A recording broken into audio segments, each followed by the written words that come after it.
Hello everyone, I'm Dr. Rajsheker Kollipara again, anesthesiologist from United States. Today's topic is about health, how to create better health with better nutrition.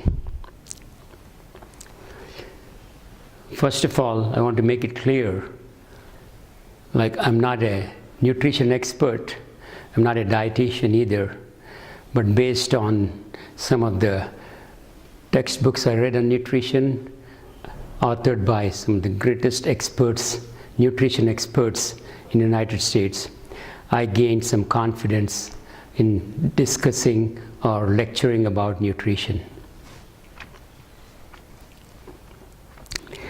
A lot of people ask me, okay, if you all do eat properly and live a clean life, how long are you going to live? But my answer to them is, health should not be pursued for immortality. Good health is about being able to fully enjoy the time we have.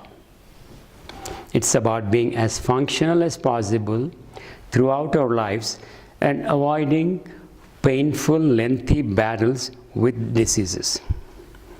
That is the idea of keeping a good health by eating properly and exercising. What are the problems we are facing? In India, there is a steep rise in the incidence of these so-called chronic lifestyle diseases. India is the third obese country in the world. Combined, Andhra Pradesh is the fifth obese state in India. And what is the cause of the steep rise of these diseases? First of all, to name it, increased consumption of processed foods. And these processed foods lack disease-fighting phytonutrients. Some of the examples of these processed foods. And most processed foods have preservatives, and the preservative is sodium. And some of the processed foods like fried fruits, etc. and etc.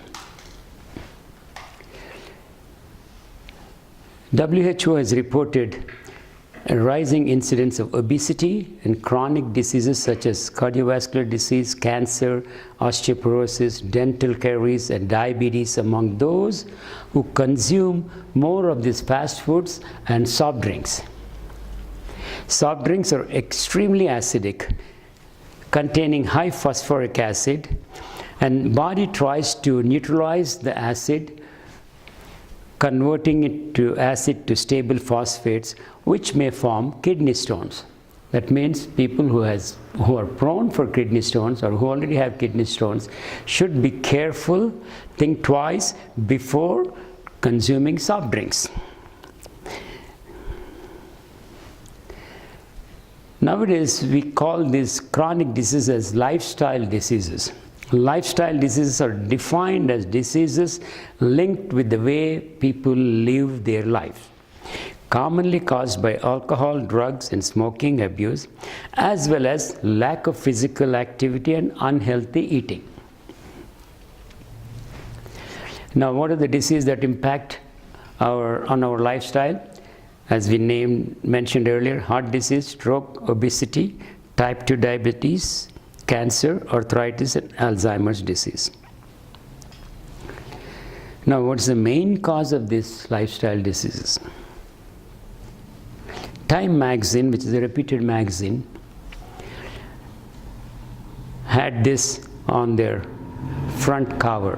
When something shows up on Time magazine's front cover, being a reputed magazine, and they don't put it on front cover unless it is important, so better pay attention to that. So I read the article in the Time magazine. Of course, Time's front page showed the secret killer, chronic inflammation, the secret killer, okay? And it is responsible for all these so-called lifestyle diseases, cardiovascular, neurological, arthritis. We talked about it. And in fact, inside the article they mentioned the chronic inflammation is the latest smoking gun. And we'll talk about chronic inflammation in a minute. This is a study published in Circulation, Sugar Bombs. Excess sugar creates inflammation throughout the body, raising risk of, again, obesity, heart disease, and all those lifestyle diseases we mentioned. The American Heart Association recommends that women consume no more than 6 teaspoons and men no more than 9 teaspoons of added sugar per day. That is American Heart recommendation. Now, Time mentioned about chronic inflammation, and as medical doctors, we know that there is also called as an acute inflammation, which is sometimes it's good. Acute inflammation is good, but chronic inflammation is bad. What are the sources of this chronic or silent inflammation, which is responsible for all these lifestyle diseases? Excess calories are converted to fat, and fat causes inflammation by releasing some unwanted substances, cytokines, etc., etc. And that in turn is responsible for various disease conditions. So in a sense, source of chronic inflammation is the fat. And that fat comes because of unwanted calories we have eaten and not burnt up. Of course, there are other factors that are responsible for silent inflammation. For example, stress, lack of physical activity, of course, which in turn leads to obesity and then fat accumulation. And dental caries or poor dental hygiene is also responsible for silent inflammation. Now, we said that silent inflammation is bad. That is the source of all this, responsible for all the lifestyle diseases. And we also know that fat accumulates because when we eat and overeat ourselves with excess calories and we don't burn those unwanted calories, the remaining calories are accumulated as fat in our body. So now the question may be asked, how many calories are needed for an average person? Harvard Medical School suggests that adults need 15 calories per pound body weight. For example, a person weighing 140 pounds requires 2,100 calories per day. And out of those 2,100 calories, 50% of the calories should come from carbohydrates, 30% should come from protein, 20% calories should come from fat. So if you convert that based on the number of calories each gram of carbohydrate, protein or fat releases, you need to consume about 262 grams approximately, these are approximate figures, 262 grams of carbohydrates, 157 grams of protein, 46 grams and no more than 46 grams of fat, that is 20% calories should come from fat. An average person weighing 140 pounds who is requiring 2,100 calories. Remember, 1 gram of carbohydrate and protein provides 4 calories and 1 gram of fat provides 9 calories. Okay.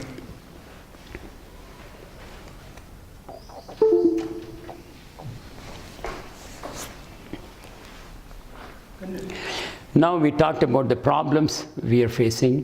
What is the solution we need? It is time we shift our thinking towards proper understanding of nutrition. So we have to shift our thinking to nutrition, proper nutrition that is, so we can create better health for ourselves. How do we create better health for ourselves? By following the steps which we are going to discuss and making certain simple lifestyle modifications. Now, I put it as give yourself a new start for better health. And the word new start will cover all the things that we are going to discuss. For example, N for nutrients, E for exercise, W for water, S for sunlight, T is for temperance or moderation. Okay. A is for air, fresh air that is, R is for rest or sleep, and T for TV and thought control. This is the new start. This way, if you remember the word new start, you can put together and follow the simple steps to create better health for yourselves. So I thought, if new start sounds so simple and healthy and it is doable, why wait? Get set, ready and go. So the W in Y should remind you that weight training is important, and W in weight, that weight gaining is bad. And get set, ready and go should remind you that G in get should remind you of your gum health. S for smiling, because smiling has some benefits. R for regular medical checkups, routine medical checkups, preventive checkups that is. A is for Alzheimer prevention. These days, Alzheimer's disease is getting more and more common. So now, you know, for better health, try to easy to remember, try to simplify by remembering the word new start, why wait, get set, ready and go. And try to follow as much as possible the steps we are going to discuss in that new start. And then now go back to our new start. N is for nutrients. What are the nutrients we have to be consuming on a day-to-day basis?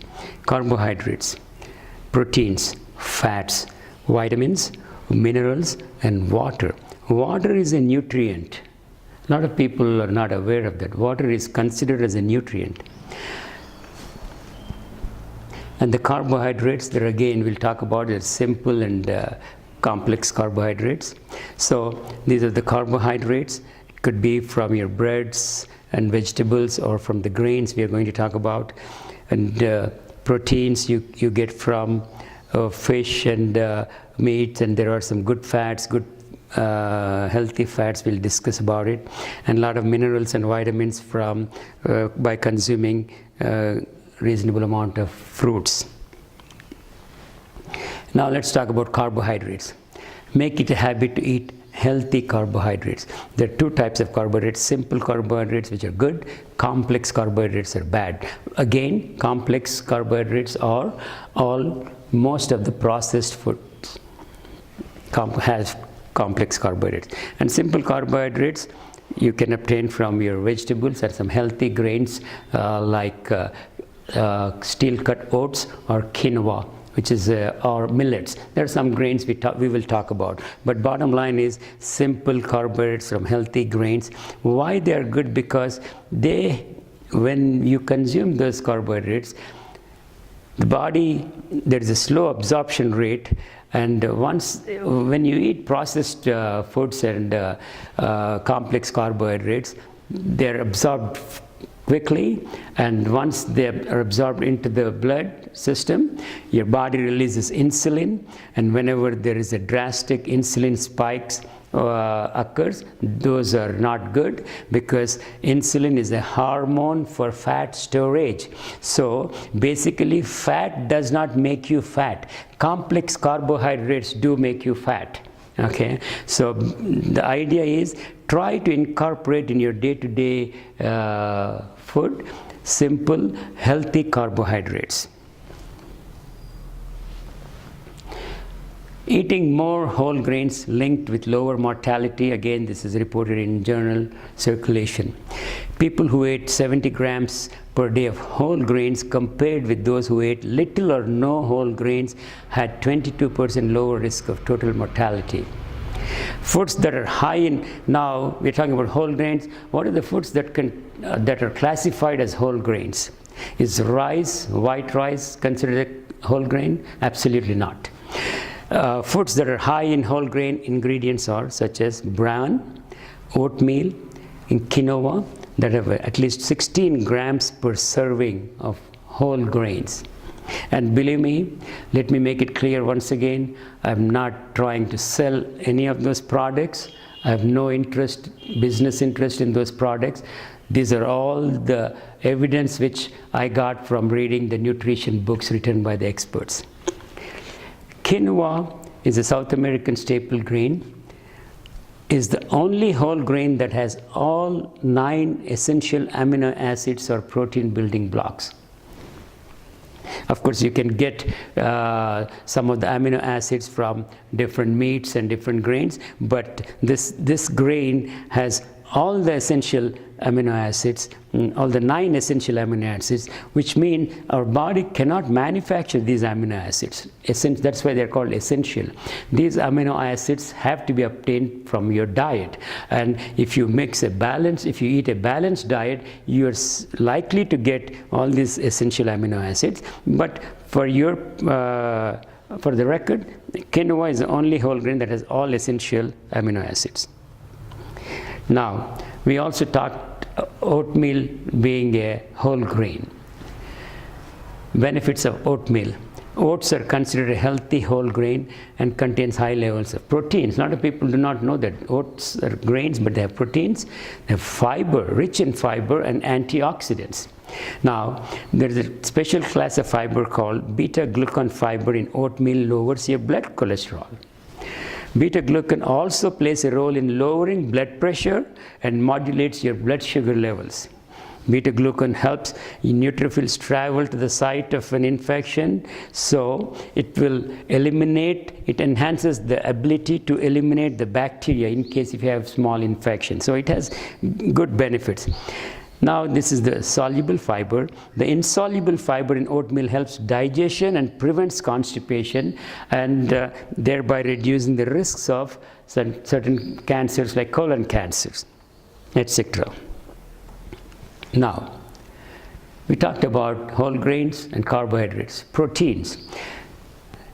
There are 2 types of proteins, animal-based and plant-based proteins. Protein is one of the crucial nutrients for our health. We all talk about protein is good, you have to consume meat to get protein, and a lot of people are on the wrong impression that protein has to be obtained from eating meat only. And again, I want to make it clear to all of you that I'm not trying to convert anyone from their natural eating habits. Like maybe they are non-vegetarian eaters. I'm not trying to force them to convert into becoming a vegetarian, but the evidence is there showing that animal-based protein is not good for your health. Animal-based protein is responsible for a lot of lifestyle diseases we discussed earlier.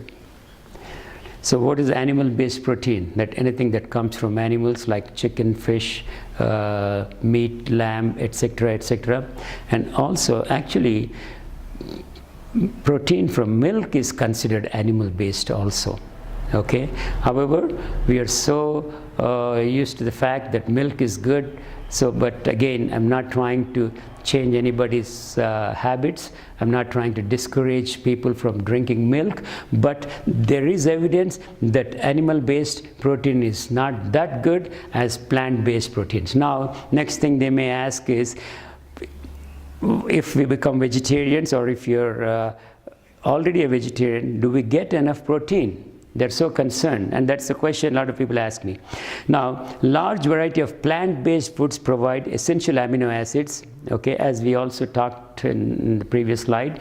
Quinoa is the whole grain that has all essential amino acids. Similarly, a lot of foods, vegetables and all, they have essential amino acids, okay, which once thought was only to be existed in animal-based food. That is not true anymore. So even vegetarian people can get their adequate amount of proteins with all the essential amino acids. Out of 20 amino acids, we already discussed 9 are essential, which our body cannot produce. So we have to be eating a balanced diet from different sources, we can get all the 9 essential amino acids. Why? Because all the amino acids, the essential amino acids, are very important for your general health, okay, affecting each part of the system of your body. Now proteins, we talked about animal-based and plant-based. This is, you can see this egg has a 6 grams of protein, piece of a protein, chicken, 100 grams of lean chicken has 28 grams, and fish has 22 grams here, and protein from, whereas cooked lentils have 8 grams, cheese has 7 grams. But if you look at this picture, all the vegetables also have protein, including tomatoes, which has 18% protein. Similarly, mushrooms have 38%, spinach has 49% protein, cauliflower has 40%, cucumbers have protein, cabbage has protein, parsley is one of the leafy vegetable, has protein, broccoli is another vegetable that has 45% protein. So the bottom line is, proteins can be obtained from vegetarian sources also. Now, we have been talking about the essential amino acids body cannot make it, and all those essential amino acids are required for good health.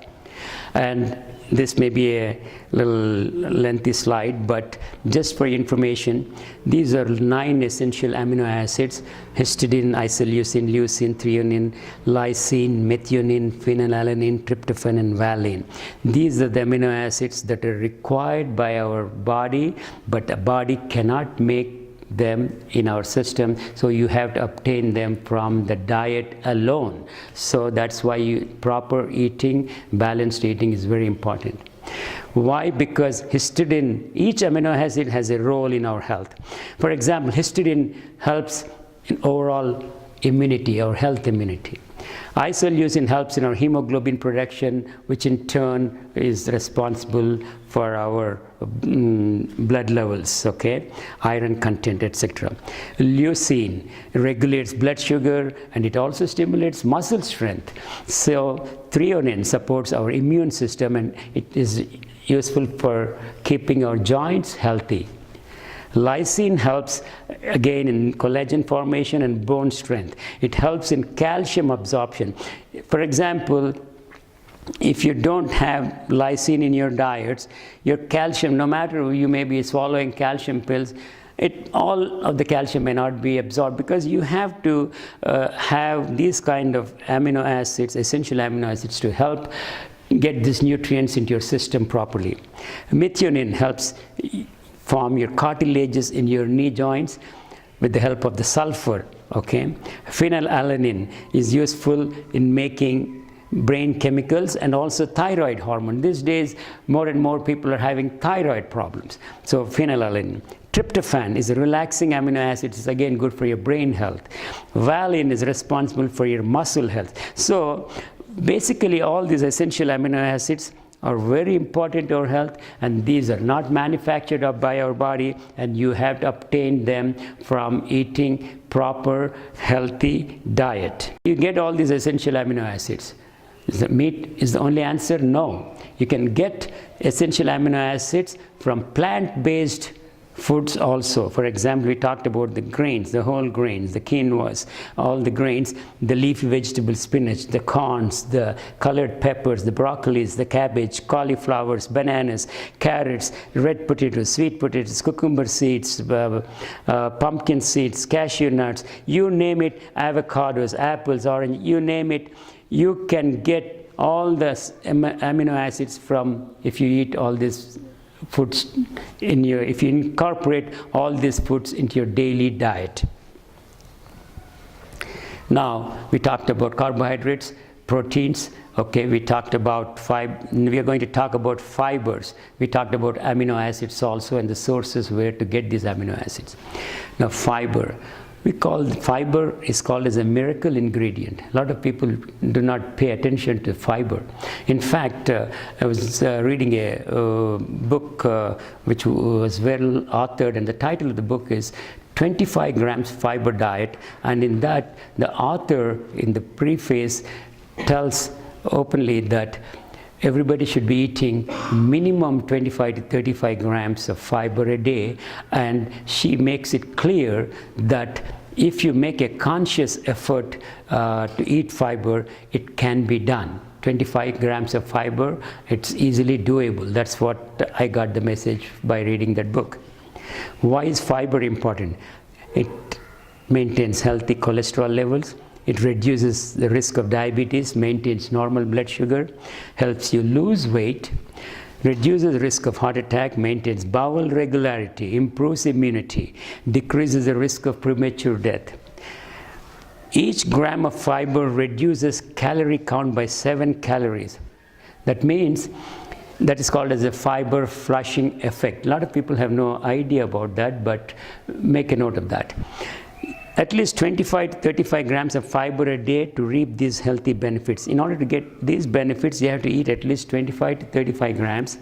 And each gram of fiber reduces calorie count. Let us say if you're eating approximately 30 grams, that means 7 times 30, 210 grams, 210 calories are flushed out, let us, from your system, which is a good thing. That is called the fiber flushing effect. That means if you have eaten 1,000 calories and if you have incorporated 30 grams of fiber in the diet, okay, then you have flushed out easily 210 calories. So in effect, you have eaten, it's like eating only 800 calories. I hope you got the point.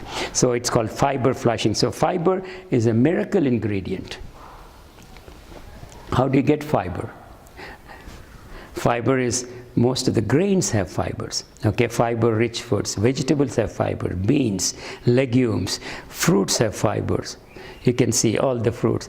Only thing is you have to make a conscious effort. But again, once you get used to this, you will have a rough idea. For example, an average size banana has 6 grams of fibers. An apple has 4 grams. So similarly, you can have a decent idea once you get used to the reading the food labels and eating healthy. For example, if you read the food label, they put the dietary fiber is 4 grams. So start reading those. Make your children conscious about reading this food labels. That way they will have an idea, okay? And I'm not saying that every day you have to focus on the food labels, but it will come to you as a second nature once you start eating these kind of healthy foods, okay? So fiber is a miracle ingredient. Fat is a misunderstood ingredient. We call fiber a miracle, but it's a misunderstood because fat does not make you fat. It is the insulin that makes you fat. Okay, we talked about. And insulin, why the insulin is released by the body? You eat unhealthy carbohydrates. Of course, you eat carbohydrates. When the blood sugar goes up, body has to get the blood sugar levels down by providing adequate amounts of insulin. So insulin is released. So that's why. But if you eat complex carbohydrates on a day-to-day basis, your body is releasing excess amounts of insulin, and that insulin makes you fat and not the fat that makes you fat. Now, there are good fats and bad fats. You have to enjoy good fats which are unsaturated and polyunsaturated. Consume enough omega-3 fat. These are called good fats. The bad fats are avoid trans fats which are processed and added to cakes, pastries and other fried foods. That is the killer. The processed trans fats are bad. Now good fats, these are trans fats, the pastries which we all like, cakes and all those things, those are all, unfortunately, they're trans fat, they're not good. Good fats like omega-3s is contained in, for example, olive oil has a lot of omega-3. Your flax seeds, your broccolis, your kales, these are all the vegetables, spinach leaves, chia seeds. Walnuts have good fats, almonds. So you have to make it a habit to eat this healthy nuts and grains so that you get enough amount of good fats.